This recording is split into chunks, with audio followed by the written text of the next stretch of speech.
আচ্ছা, আমার নিজের কাছে খুবই গর্ববোধ হচ্ছে এই কারণে যে আমাদের হিজড়া কমিউনিটির মানুষও এই বাংলাদেশের এই প্রান্তিকালে এই বন্যা কবলিত মানুষের পাশে এসে আমরা দাঁড়াতে পেরে নিজেকে গর্ববোধ করছি।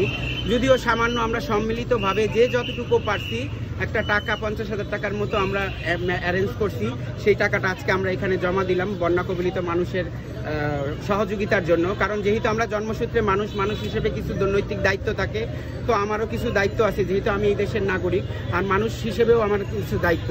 তো সেই অনুশোচনা বোধ থেকে যে দেখতেছি চতুর্দিকে যে বন্যা কবলিত মানুষ হাহাকার করতেছে, খাবার পাইতেছে না, বন্যায় ডুবে যাচ্ছে, তো এইগুলো দেখে আমরা ঠিক থাকতে পারি নাই। তো আমরা সবাই মিলে সম্মিলিতভাবে যে আমরা কি করতে পারি, তখন বললাম যে আমরা সবাই মিলে যে যার জায়গা থেকে যতটুকু পারি আমাদের হিজড়া কমিটির মানুষ 20 টাকা, 10 টাকা, 50 টাকা, 500 টাকা এরকম একসাথে করে 50,000 টাকার মতো আজকে আমরা এখানে সাহায্য আমরা দিয়ে গেলাম।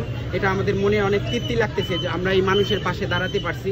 আমরাও বলতে পারবো যে নাগরিক হিসেবে যে আমাদের দায়িত্ব, সেই দায়িত্বটা পালন করছি। এবং আমরা চাই সবাই আমাদেরকে মানুষ হিসেবেই গণ্য করুক, সমাজের প্রতিটা সেক্টরে যেন আমরা অংশগ্রহণ করতে পারি, আমরা পাশে থাকতে পারি, সেই সহযোগিতা যেন আপনারা সবাই করেন।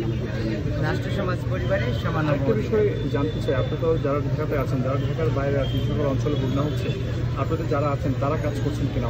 হ্যাঁ, তারাও যার যার জায়গা থেকে যে যতটুকু, যেমন আমাদের ঢাকার বাইরে যারা আছে তারা হয়তো বা সম্মিলিতভাবে খাবার দিচ্ছে অনেক জায়গায়, বা কোনো জায়গায় টাকা দিচ্ছে, মানে যে যতটুকু যেইভাবে পারতেছে সব জায়গা থেকেই করতেছে। যেহেতু আমরা ঢাকার ভিতরে, আমরা ঢাকার মানুষরা মনে করছি যে এখানে একটা টাকা যদি দিয়ে দিই ওনারা সুন্দরভাবে জিনিসটা বন্টন করতে পারবে। আমরা ওখানে যাব, গাড়ি ভাড়ার ব্যাপার, এতগুলো মানুষ, তারপরে আমাদের প্রতি সমাজের একটা দৃষ্টিভঙ্গিও অন্যরকম, যার কারণে আমরা মনে করছি যে এখানেই দিই, এটা যাতে সুন্দরভাবে বন্টন হয়, সবাই যেন পায় জিনিসটা।